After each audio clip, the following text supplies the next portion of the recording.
Presiden Prabowo Subianto memimpin upacara peringatan Hari Kesaktian Pancasila di Monumen Pancasila Sakti Lubang Buaya, Jakarta Timur, Rabu pagi. Salam kebangsaan. Hormat. Suasana upacara peringatan Hari Kesaktian Pancasila berjalan hikmat, dihadiri oleh Presiden Prabowo Subianto yang bertindak sebagai inspektur upacara. Tema peringatan tahun ini adalah Pancasila Perekat Bangsa Menuju Indonesia Raya. Upacara peringatan Hari Kesaktian Pancasila juga dihadiri pejabat tinggi negara, TNI Polri, tokoh masyarakat, duta besar negara sahabat, hingga perwakilan pelajar dan mahasiswa. Usai upacara, Presiden beserta jajaran mengunjungi ketujuh makam pahlawan revolusi. Hari Kesaktian Pancasila diperingati untuk mengenang jasa pengorbanan para pahlawan revolusi yang gugur dalam peristiwa G30 SPKI tahun 1965 serta meneguhkan komitmen bangsa bahwa Pancasila merupakan dasar negara. Dibuangnya 7 pahlawan revolusi. Untuk kedalaman sumur ini adalah 12. Polisi membentuk tim transformasi dan reformasi kepolisian di internalnya. Tim ini diisi oleh 52 perwira tinggi Polri, namun kinerja tim reformasi internal Polri diragukan oleh koalisi masyarakat sipil.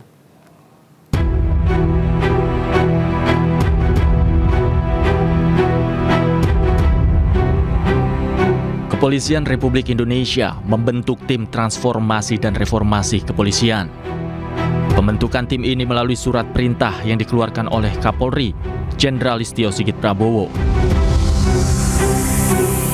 Tim ini terdiri dari 52 perwira tinggi Polri dengan ketua tim adalah Kalemdiklat Komjen Pol Krisnanda Dwi Laksana.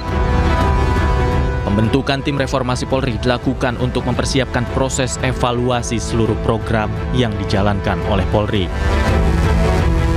Ada 3 hal yang harus dikerjakan atau bisa dipahami dengan 3 poin. Yang pertama, berani untuk belajar dan memperbaiki kesalahan di masa lalu. Karena masa lalu bukan hanya yang salah saja, tapi ada yang baik. Tapi ini yang baik kita pupuk, kita tingkatkan, kita tumbuh kembangkan. Yang kedua, siap menghadapi tuntutan, tantangan, ancaman, dan harapan di masa kini. Mau tidak mau kita harus kekinian. Dan juga mampu menyiapkan masa depan yang lebih baik. Karena mau tidak mau kita harus memikirkan bagaimana ke depan yang lebih baik.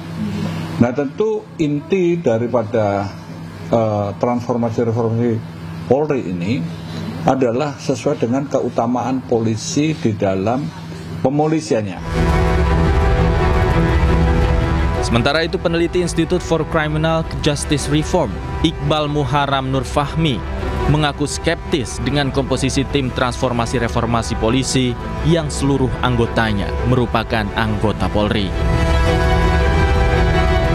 Apabila kita melihat komposisinya, 52 anggota, yang mana semuanya tergabung dalam anggota Polri, nah itu kita harus bertanyakan gitu ya. Kita harus skeptis melihat itu, bagaimana apakah ini menuju arah perbaikan. Karena seperti yang Pak Anton tadi dari tahun 98 gitu ya, keluar Tabungan PRS yang memandatkan bahwa Polri harus berbenah gitu. Tapi sampai sekarang kita belum melihat gitu ya, bagaimana pembenahan itu terjadi, di mana pembenahan itu terjadi. Yang kita lihat malah makin banyak brutalitas yang dilakukan oleh aparat kepolisian jauh dari kata sipil. Tim ini nantinya akan bekerja sama dengan pemerintah dan pemangku kepentingan lain dalam meramu transformasi Polri. Kinerja tim transformasi dan reformasi Polri diharapkan sesuai dengan harapan masyarakat dan sesuai dengan perkembangan zaman. Tim Liputan iNews melaporkan. Pemirsa, hari ini rencananya Presiden Prabowo akan mengumumkan tim reformasi Polri. Sementara Kapolri Jenderal Listio Sigit Prabowo bertemu dan berdialog dengan koalisi masyarakat sipil membahas perbaikan di tubuh Polri.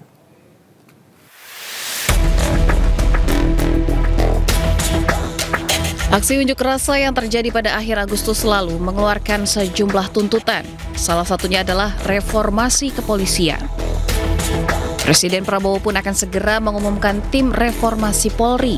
Rencananya tim ini berisi 9 orang tokoh nasional. Salah satunya adalah Menko Polhukam periode 2019-2024 Mahfud MD. Mas, kabarnya juga Pak Mahfud udah setuju untuk bergabung. Insya Allah. Menjadi anggota atau ketua? Ya bersama-sama loh. Belum ada yang ditunjuk siapa yang akan jadi ketua.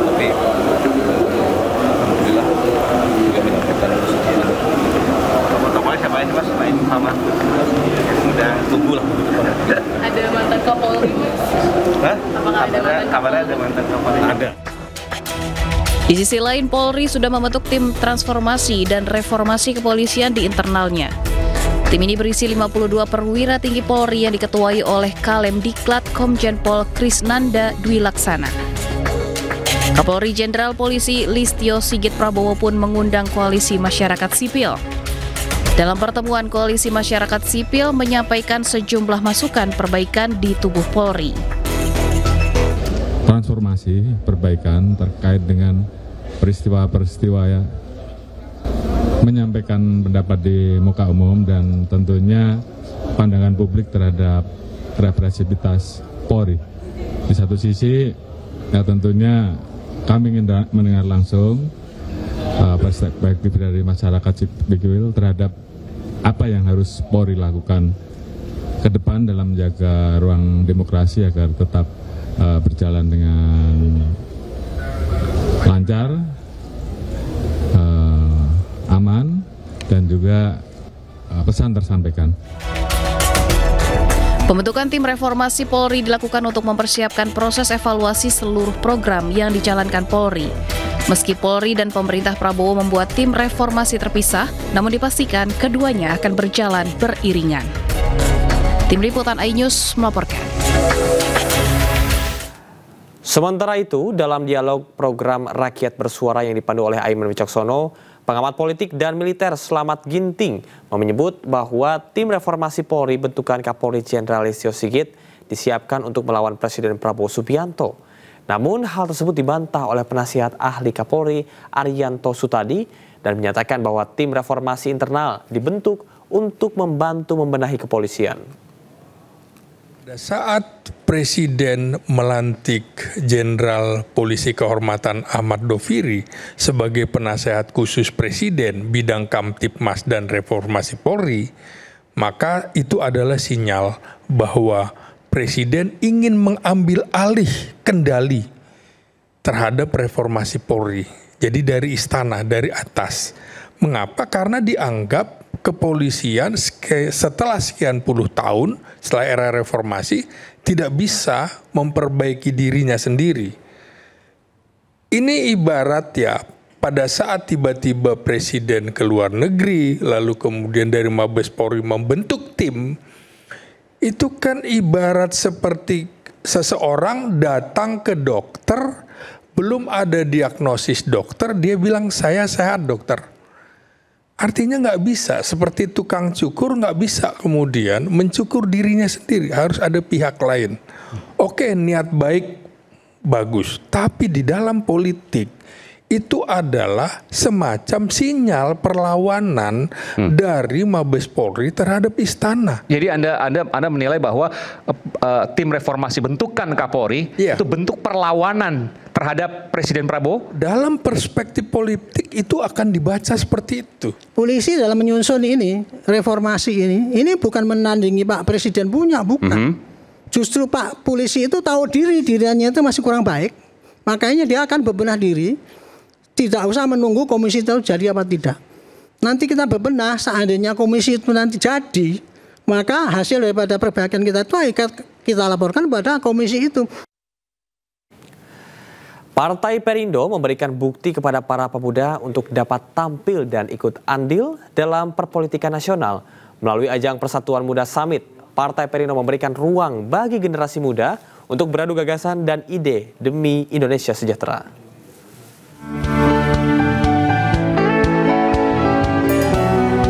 Mengangkat tema momentum perbaikan arah transformasi politik orang muda dan kelas menengah. Acara ini menjadi wadah bagi anak muda, aktivis, pakar, hingga pelaku usaha kreatif untuk membedah isu-isu kontemporer serta merumuskan peran generasi muda dalam menjawab tantangan kebangsaan. Acara yang digelar di MNC Conference Hall Jakarta ini merupakan bagian dari rangkaian Prarakernas dan syukuran HUT ke-11 Partai Perindo yang mengusung tema besar Pemimpin berintegritas, kebijakan berkualitas rakyat naik kelas, sekaligus merumuskan peta jalan bagi demokrasi Indonesia ke depan. sistem politik kita harus segera diubah dan tentunya juga harus memberikan ruang afirmasi kepada teman-teman muda. Apalagi kalau kita melihat biaya politik itu sangat mahal dan ini adalah suatu hal kemustahilan bagi orang-orang muda bisa achieve untuk setidaknya bahkan untuk nyalek aja mereka mustahil gitu, apalagi untuk bisa sampai dengan menang. Jadi kita harus membuat sistem politik yang bukan hanya ramah bagi orang muda tapi juga aksesibel bagi semua masyarakat. Ini adalah satu gestur bahwa Partai Perindo itu mendukung semua gerakan kebaikan yang dimiliki oleh anak muda. Artinya Partai Perindo tidak memandang sebelah mata dan tentu sangat mengapresiasi yang sangat besar sekali kepada mereka yang bergerak di berbagai inisiatif-inisiatif kebaikan. Ajang ini kian meneguhkan peran partai yang dikenal sebagai partai kita, sebagai partai modern yang berpijak pada kerja nyata, integritas, dan keberpihakan kepada rakyat. Tim Liputan iNews melaporkan.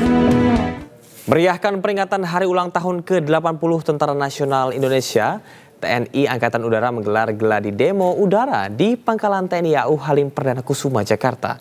Sejumlah pesawat tempur dikerahkan untuk mematangkan persiapan atraksi di udara pada puncak perayaan HUT ke-80 TNI. Gladi demo udara di Pangkalan TNI AU Halim Perdana Kusuma menjadi bagian dari rangkaian persiapan HUT TNI ke-80 yang akan digelar di Monumen Nasional Jakarta Pusat pada 5 Oktober 2025 mendatang. Sejumlah pesawat tempur disiapkan yang nantinya akan membentuk formasi dan atraksi menarik di udara. Informasinya, ada 5 jenis pesawat tempur yang dikerahkan untuk memeriahkan perayaan HUT TNI.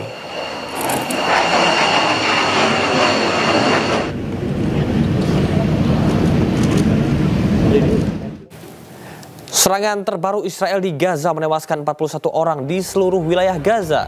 Informasi terkait dengan genosida di Palestina akan kami hadirkan. Tetaplah di iNews Sore.